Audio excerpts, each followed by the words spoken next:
Charleston, South Carolina, April 8, 1819. The bells of St. Philip's tolled for Easter Sunday, summoning the faithful beneath the grand white columns, their voices eager for salvation. But in the shadows beyond those doors, a woman walked with fire in her veins and an iron resolve in her gaze. Her name would never be etched into marble, but her intent was sharper than any blade. 30 masters marked for death, chosen to bleed in their pews before the risen Christ. She was no mere servant, no bowed head resigned to chains. She was the storm disguised in linen, a mind sharpened by grief and a soul scarred by lashes. To her, Easter was no holy day but a stage, and Charleston's elite, its doomed audience. If her hand struck true, the sanctified silence would break into screams, the altar baptized not with wine, but with blood, and in that instant centuries of bondage would feel the tremor of rebellion. History buried her name, but not her defiance. Tonight, we resurrect her plot, piece by piece, heartbeat by heartbeat, as if the church doors creak open once more, and the choice of vengeance trembles in her hands. If stories like this strike at your core, stay with us, lend your voice in the comments, and let this untold fire spread beyond silence. For what you are about to witness is not mere history, it is myth reborn. Before we continue with the video, drop a comment telling us where are you from and what time it is over there, and don't forget to subscribe. Charleston in the spring of 1819 was a city gilded in splendor and rotting at its core.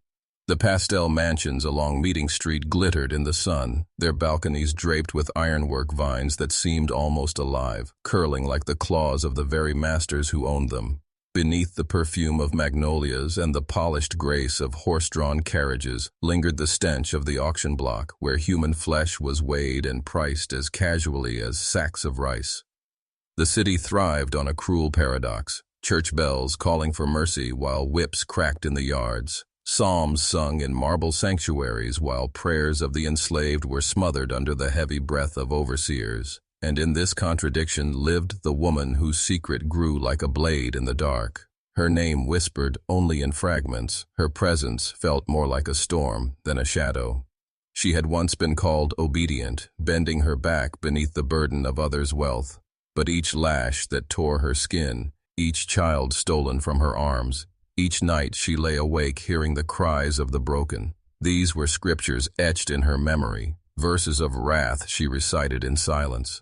To her, Charleston was not a city of beauty, but a theater of hypocrisy, and the Easter service at St. Philip's was its grandest stage. There, the masters would gather, polished boots on sacred stone, faces tilted toward the heavens, as if they were saints in white linen. Yet she knew their sins, the cruelty hidden behind smiles, the chains hidden behind wealth. 30 of them had been chosen, not at random, but with careful, burning intent. For years she had served at their tables, knelt at their feet, and memorized every cruel inflection of their voices. Now, she had measured their patterns, the weight of their footsteps, the pews where they would sit on that holy morning. And while the city hummed with Easter anticipation, she hummed too. But it was not a hymn of grace. It was the steady, rising song of vengeance, a melody meant to shatter the silence of centuries.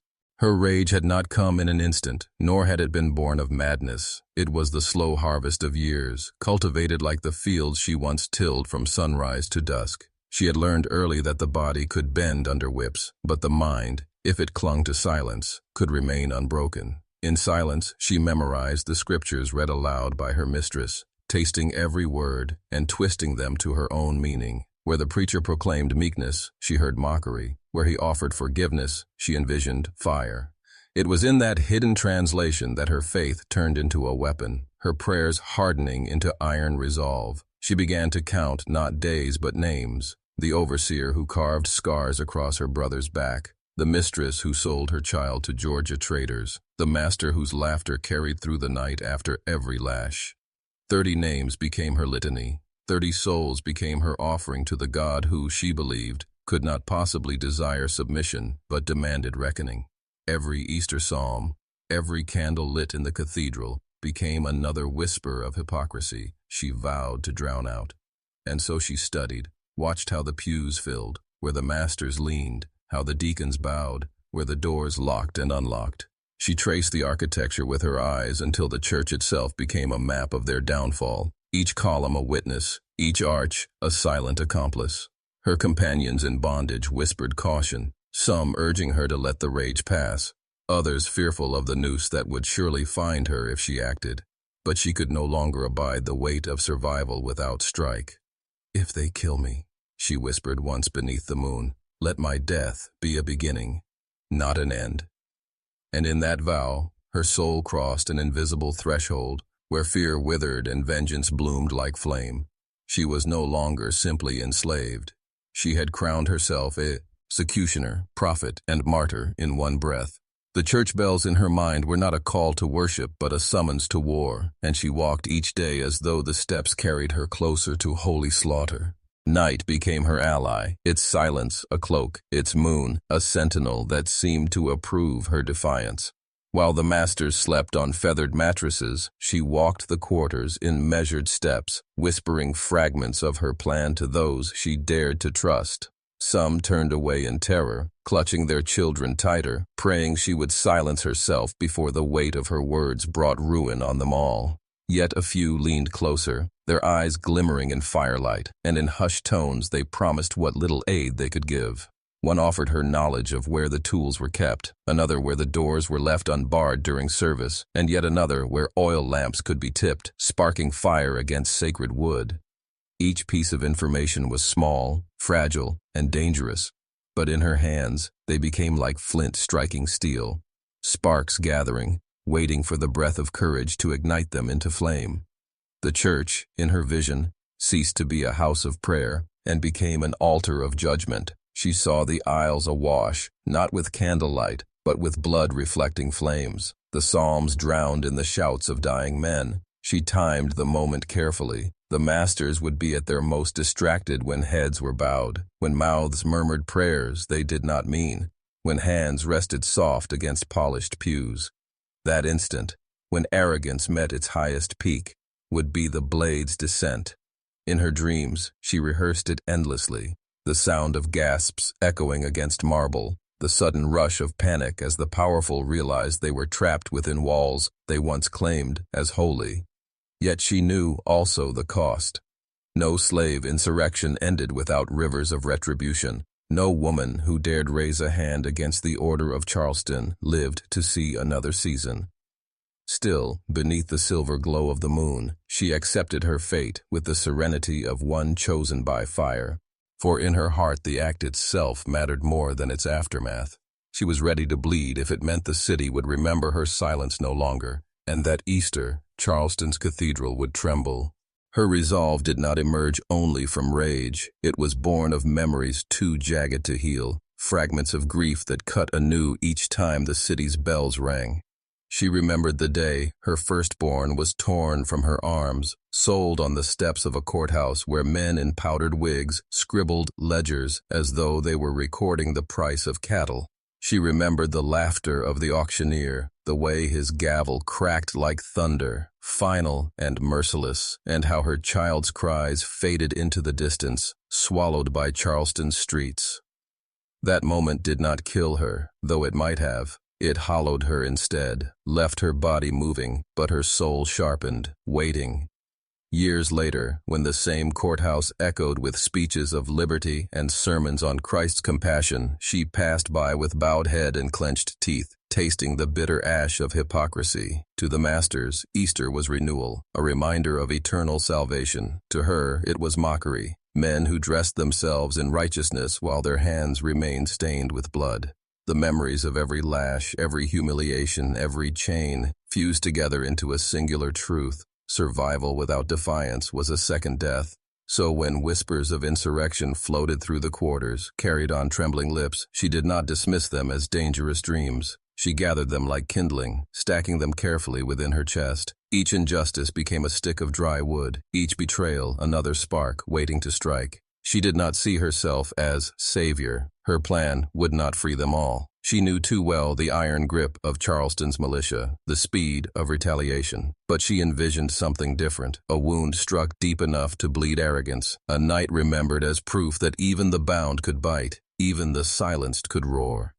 In her mind, she saw her child's face again, no longer weeping but shining with the fire of vengeance. And in that vision, she swore her blood would not be spilled in vain. If her body fell, it would fall as kindling to the flame of memory. To understand her fury, one must see clearly the men she marked for death. They were not nameless shadows but Charleston's elite, men whose reputations were gilded with influence, yet rotted at the core. The first was Judge Abernathy, who spoke with velvet sermons about law and order, while sending children in chains to distant plantations, his signature sealing their fate as casually as if he were signing a dinner invitation. Then there was Master Caldwell, known for hosting lavish feasts where music and wine flowed like rivers. Yet in his fields, men collapsed from sunstroke and were left to rot as though they were weeds. Reverend Halbrook, too, wore the mask of righteousness, his pulpit thundering with sermons about Christ's mercy, even as his own hands delivered whippings in the name of discipline. Each man represented a different cruelty, hypocrisy, greed, sadism, faces of the same beast that fed upon the enslaved. She knew them well, having poured their wine, mended their linens, listened as they boasted of profit while her people wept. Their cruelty was not occasional but ritual, polished and rehearsed, woven into the very fabric of Charleston's grandeur. And it was this ritual she intended to shatter, to turn their holy day into a requiem of their sins. They believed themselves untouchable, guarded by law, by wealth, by the silence of those who suffered. Yet what they could not guard against was memory, hers, sharp as a dagger, nor judgment, hers, burning as fire. She did not see them as men, but as symbols, each one a pillar of corruption holding up the false temple of Charleston's piety. If 30 of them could fall in one stroke, the city itself would quake. And perhaps for one brief moment, the enslaved would feel the earth tremble beneath their chains. So she chose them, each by name, not for randomness, but for meaning, so that their deaths would echo beyond the grave, reverberating like thunder across the generations. And as she imagined them seated side by side in their pews, their lips mouthing prayers they did not believe, she felt her hands tremble, not with fear, but with anticipation, as though judgment itself waited for her command. Easter morning dawned over Charleston with deceptive peace, the harbor glimmering gold as sunlight rippled across calm waters. Ships bobbed lazily against their moorings, flags fluttering, while the city stirred awake in polished rhythm. The great houses opened their shutters, servants hurried with baskets of bread and folded garments, and the air filled with the scent of roasted meats and sweet cakes reserved for the day of resurrection. Women in silk gowns rustled through the streets, their parasols blooming like spring flowers, while men polished their boots until they shone like mirrors of pride. To the city, it was a holy day, a celebration of life eternal. But beneath the surface, within the quarters, a different preparation pulsed. The enslaved, dressed not in silks, but in quiet dread, their hands trembling as they handed coats to masters, as they fastened ribbons for children, as they loaded carriages that would carry the white elite to their sanctuaries. Yet among them moved one woman whose heart beat to another rhythm, steady and deliberate. Her eyes saw not celebration, but opportunity. She watched the way the masters gathered their families, the way laughter carried down cobbled streets, and she imagined that laughter silenced in one instant of divine upheaval. In her apron she carried nothing unusual, but in her mind she carried fire. She whispered her litany of names beneath her breath, aligning them like chess pieces she had already sentenced. She knew the hour the bells would toll, knew the way the sun would angle through the tall windows, knew how every movement of the service would unfold. The masters thought themselves safe beneath the marble arches of St. Philip's. But she envisioned those very arches collapsing, the sanctuary reborn as a tomb. As the city glittered in its Easter best, she walked among it unseen, a phantom with mortal flesh, her riso hidden beneath calm movements. And when the bells rang to summon Charleston's faithful, her heart echoed them, not as a call to worship, but as the countdown to reckoning. St. Philip's stood like a monument to permanence, its towering steeple cutting into the sky, its whitewashed columns gleaming as though untouched by time or sin. Within its cavernous halls, the air smelled of wax and lilies, the marble floors polished to a sheen that reflected the flicker of candles. Light streamed through tall windows in colored shards, splashing saints and angels upon the pews where Charleston's proudest families now filed in. Their voices rose in greetings, polite laughter echoing off stone walls, their silk and linen swaying like banners of conquest. They carried themselves as conquerors, believing this house of God to be their shield, a fortress against the suffering that groaned just beyond its doors. But for her, who had swept these floors, polished these pews, and bent low beneath their boots, the church was no sanctuary. It was a stage dressed in holy pretense, every hymn a lie, every prayer a mask. She stood in the shadows of the servants' alcove, eyes sharp, watching as the chosen men took their places. Judge Abernathy near the front, Reverend Halbrook beneath the pulpit he would soon claim, Master Caldwell lounging with arrogant posture in the middle rows. Each one slid into their seats with practiced ease, unaware that they had been marked, unaware that the eyes that once lowered in subservience now measured their every breath. As the organ began to thunder, its notes swelling like waves against stone, she felt her chest tighten, not with fear, but with the weight of destiny pressing against her ribs. The prayers began, heads bowed, lips moving in empty rhythm, and she imagined their words turning to screams. The polished marble drenched not in candlelight, but in crimson reflection. To the congregation, Easter was resurrection. To her, it was the moment death itself would be unmasked. And as the choir's voices rose to the vaulted ceiling, she clenched her fists at her sides, steadying herself for the reckoning she had carried like a secret flame for years. The service unfurled with ritual precision, each gesture rehearsed, each word recited as though carved into stone. Reverend Halbrook ascended the pulpit, his robes flowing behind him like a conquering banner, and began to thunder about resurrection, mercy, the triumph of light over darkness. His voice rolled across the congregation, and heads bowed in solemn obedience. To the enslaved woman hidden among the servants, each word was acid. She knew the mercies he preached never reached her people, that his light cast only shadows on their backs. She listened not to his sermon, but to the rhythm of breath in the pews, the shuffling of feet against marble, the way the congregation leaned into reverence, like cattle herded into pens.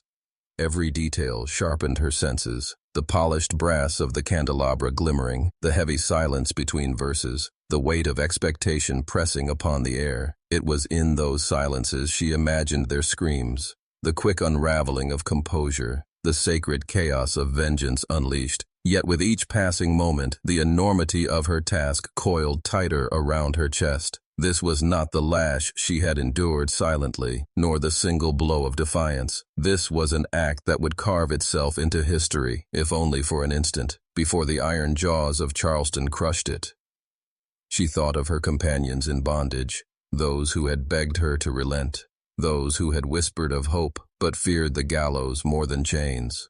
She thought of her child's absence, of nights when her body ached from labor, yet her arms were empty. Each memory pressed her forward, yet the weight of 30 deaths bore down like a mountain. Still, she did not tremble, for she believed the moon itself had consecrated her vow, the fire had anointed her hands, and that on this Easter morning she was less woman than judgment cloaked in flesh. Around her the hymn swelled, "Christ the Lord is risen today." But in her heart the words transformed. Christ has risen, so too shall we rise, not in meekness, but in fire. The moment stretched unbearably taut, each breath drawn within the marble walls, seeming to prolong it, as if time itself had slowed to bear witness. Every detail sharpened in her senses, every sound, every flicker of light, until the world felt carved from glass. Sunlight pierced through the tall stained windows and fractured into shards of color, reds, golds, blues, that spilled across the congregation like spilled blood disguised as brilliance. The hues bled across the white linen of Charleston's masters, staining their garments in prophetic warning, as though heaven itself had marked them for judgment. The organ thundered beneath Halbrook's sermon, its great pipes exhaling with the force of a beast, and the walls shuddered with each rising note. To the congregation, the rhythm was comfort, a steady assurance that tradition was intact, their sanctity unthreatened. To her, each vibration was a drumbeat of war, hammering into her skull, demanding that she rise, that she strike, that she fulfill what had been burning within her since the first wound was carved into her soul. Her hands flexed at her sides, fingertips grazing the frayed edge of her apron. The roughness bit into her skin, grounding her even as her pulse surged violently, a torrent that seemed eager to tear free from her chest. In that instant, she saw the world split in two. One path demanded silence, stillness, a life chained forever in shadow, condemned to endure. The other blazed like fire, wrath unleashed, defiance carved into the marrow of Charleston so deep it could not be forgotten. The faces of the 30 men blurred together into a single grotesque mask of arrogance, lips moving in pious prayer even as their lives fattened upon cruelty. Their children fidgeted beside them, fledgling heirs to inherited tyranny, unaware that the ground beneath them already trembled. Her throat tightened, not from doubts, but from the unbearable weight of justice too long swallowed.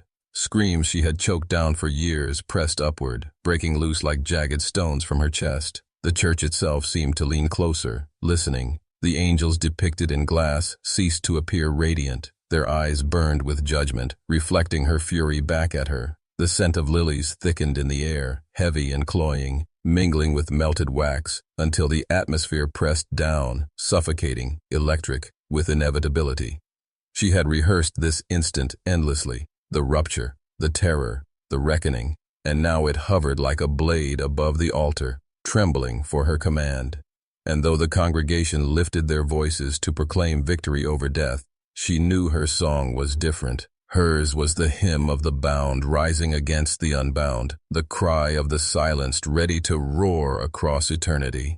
And then came the pause, that fragile, trembling silence that always lived between hymn and sermon, the moment when the congregation inhaled as one body, when pious faces lifted in practiced rhythm, when the last note of the organ hovered in the rafters like smoke, reluctant to fade.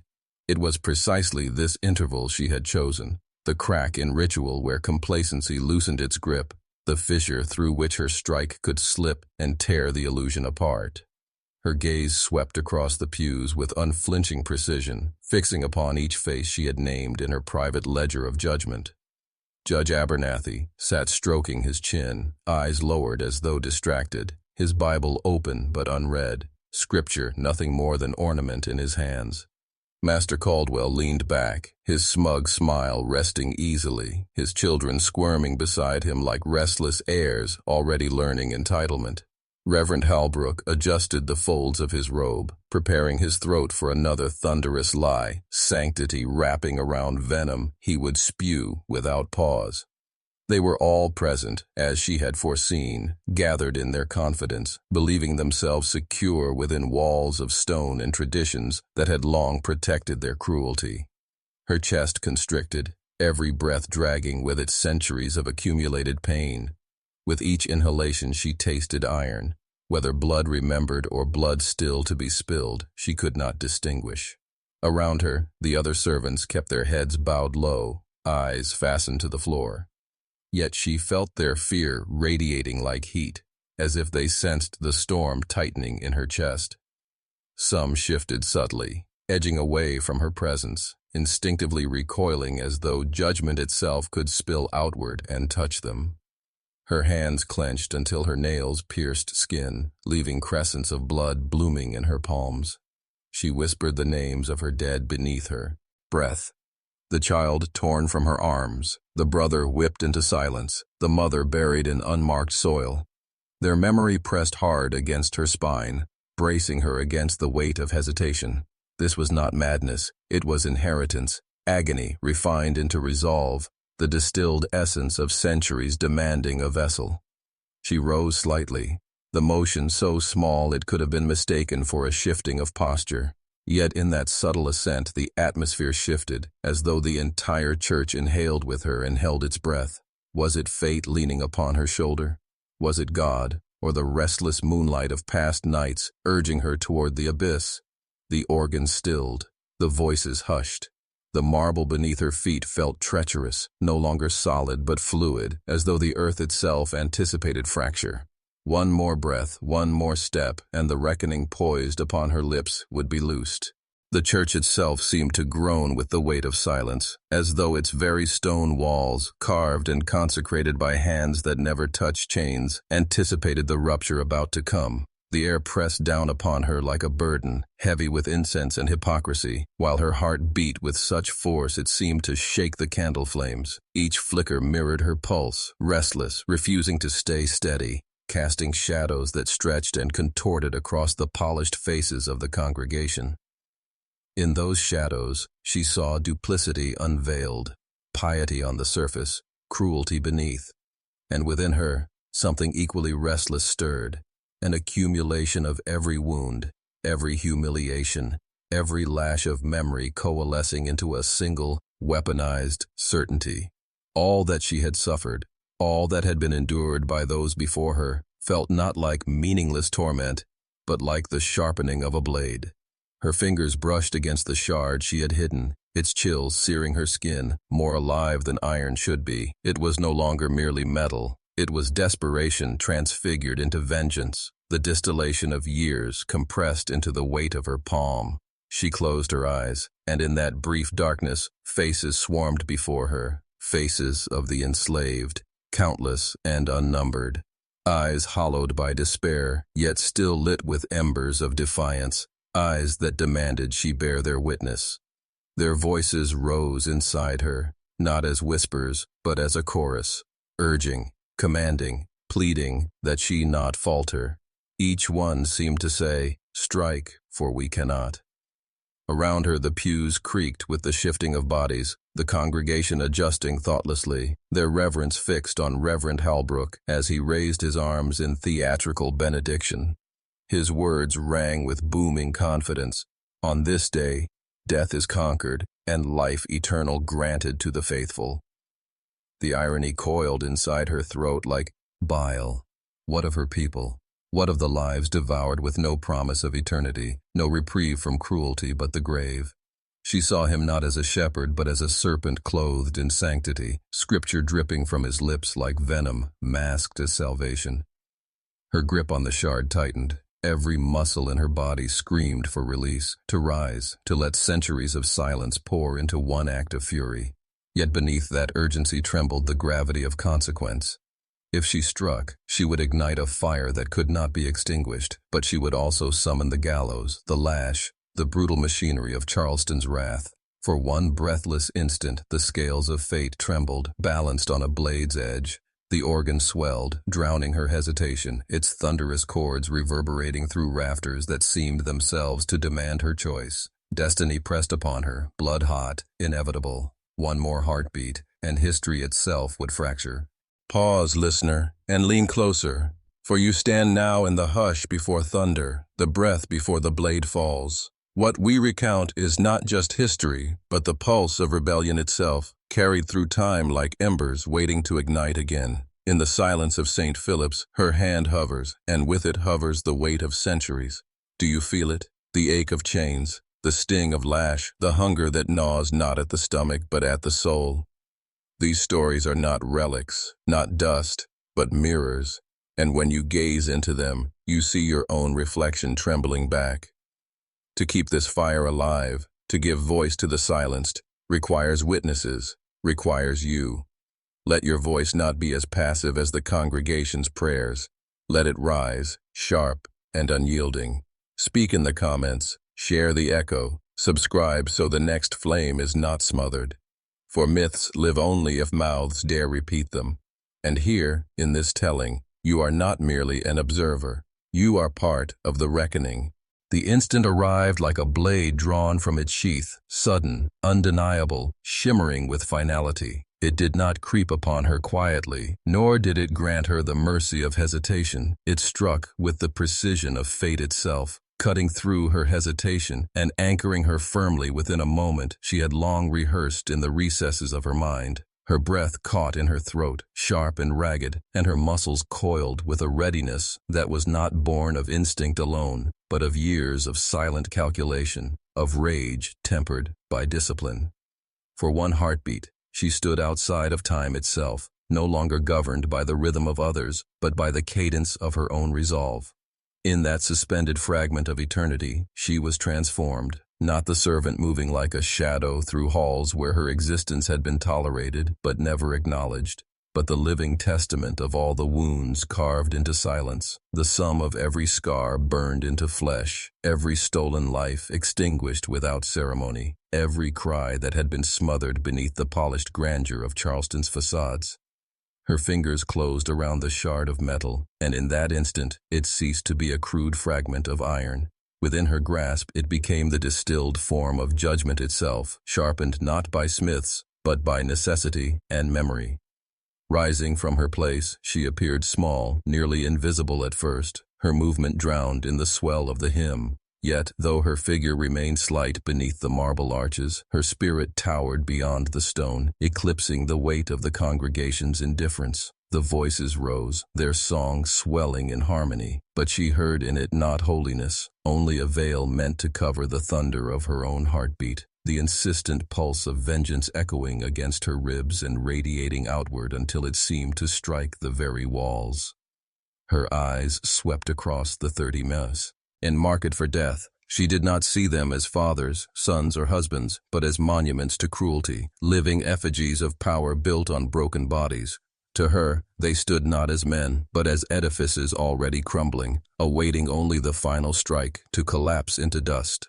The organ roared above them, a storm of sound shaking the rafters, but its thunder only deepened her certainty, vibrating through her bones until she felt herself part of its resonance. She stepped forward, one heel striking marble with deliberate finality, and the silence cracked. Heads turned, suspicion flickered, time snapped back into motion. She stood revealed, weapon in hand, not a servant but a force incarnate, her defiance blazing like fire stripped of concealment, raw and undeniable. Gasps tore through the congregation like a sudden storm, ripping sails from their masts, the sound raw and collective, born from throats unaccustomed to shock. The shard in her hand gleamed with a brilliance out of place in such a sanctified hall, catching fragments of fractured light from the stained glass windows until it seemed less a weapon of steel than a flame summoned to consume the lies of the righteous. Its shimmer mocked the piety carved into every corner of the church, as though even the colored glass, with all its depictions of mercy and grace, betrayed the truth by illuminating her defiance. Mothers clutched children to their skirts, not out of solidarity with her fury, but out of instinctive fear, while masters rose in anger rather than terror, their faces flushed with outrage at the audacity of her gesture. They were still convinced that the boundaries of their power rendered them untouchable, that no hand within these walls, least of all hers, could disturb the illusion of divine protection. Her voice shattered that illusion. Sharp, unwavering, it cut across the air like tempered steel, not the raving of a cornered soul, but the pronouncement of judgment itself. She named their sins without tremor. Words sharpened into daggers hurled back at those who had spoken of providence while trafficking in cruelty. Hypocrisy was dragged into the open, held up like a mirror they could not bear to face, and their own scriptures seemed to burn against their ears as she spat their sanctity back at them in defiance. She moved forward, every step deliberate, every strike of her heel against marble, sounding not as a footfall, but as a hammer blow upon centuries of silence. For a suspended heartbeat, panic froze them in place, the fragile veil of invincibility tearing before their eyes.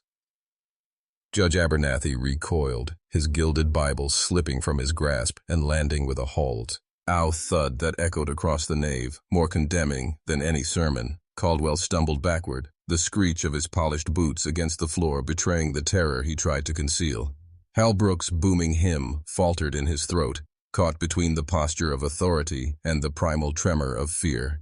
The organist's hands froze mid-motion. The great instrument strangled into silence, its last note trailing like smoke after a fire. The hymn collapsed into chaos, shouts clashed with wails, chairs splintered against stone. The order of worship dissolved into frenzy, yet she pressed on, her arm raised, her fury no longer contained, the shard above her like a seal broken at last. In that luminous instant, the church was transformed, not sanctuary, but tribunal. Its arches not shelters, but pillars of judgment, its columns not supports, but witnesses to reckoning.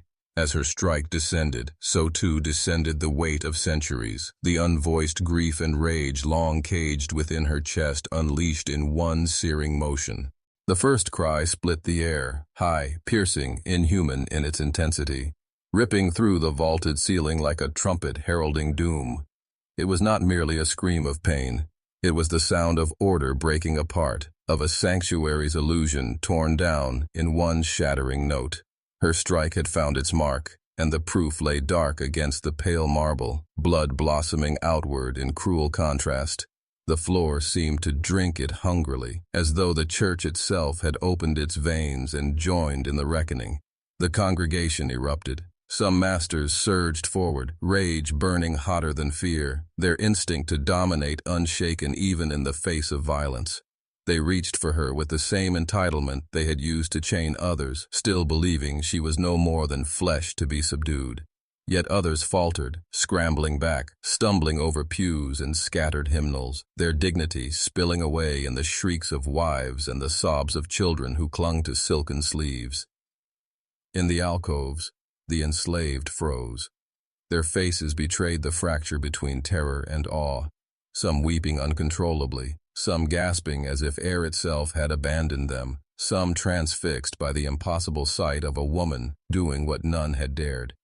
She had raised her hand against the untouchable, and in that single gesture, centuries of silence had cracked.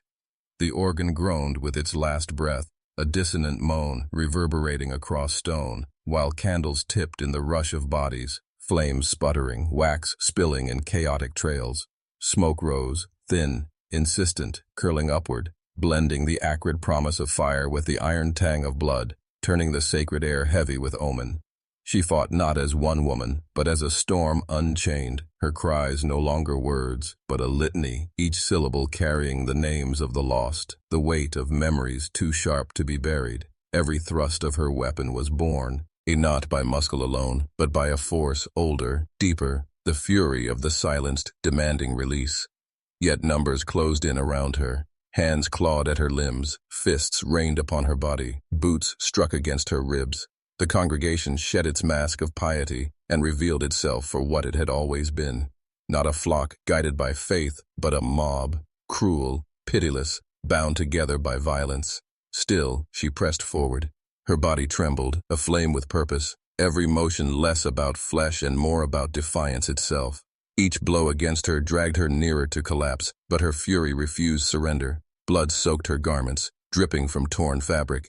Yet she remained upright, unbowed, her figure etched like a living icon of vengeance, mortal, fragile, yet unbreakable in spirit.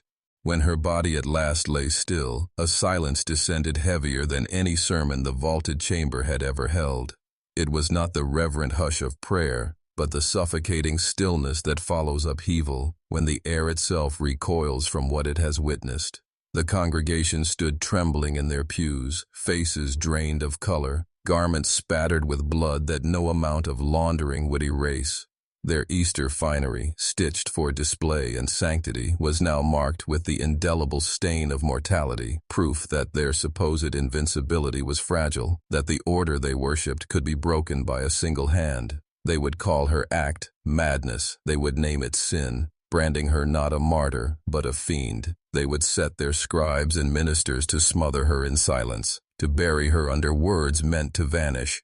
Yet silence, once cracked, cannot be sealed again. Whispers slipped between the cracks of their denial, and whispers have teeth. In the quarters, her defiance did not die with her body. It traveled like smoke slipping beneath locked doors, carried in trembling voices that dared not shout but refused to fall silent. Mothers passed it to children in lullabies that no longer promised patience but warned of fire yet to come. Elders folded it into prayers, prayers stripped of meekness, laced instead with vengeance deferred, a holy reckoning promised to those who could not yet rise. Her name, struck from records and banished from pulpits, endured in marrow rather than ink. She had not cut down 30 men with her shard of iron, but she had pierced something far greater, the illusion of their invincibility, the fragile veil that cloaked cruelty in permanence. For one terrible, luminous instant, Charleston's masters had gazed into the eyes of the bound and seen judgment reflected back at them. That vision could not be undone. They scrubbed the church, polished the marble, replaced the shattered candles, restored the pews until sanctity seemed unmarred. But stone remembers, blood remembers, even when it has been washed away. And so her story lingered, carried like an ember from mouth to mouth, across years, across generations, until she was no longer woman, but myth. Not crowned in glory, not celebrated with monuments, but preserved in the solemn echo of her defiance. On that Easter morning she had not risen as supplicant, but as reckoning, and in that rising she became eternal, a symbol carved into the very conscience of those who feared her name, yet could not escape its shadow.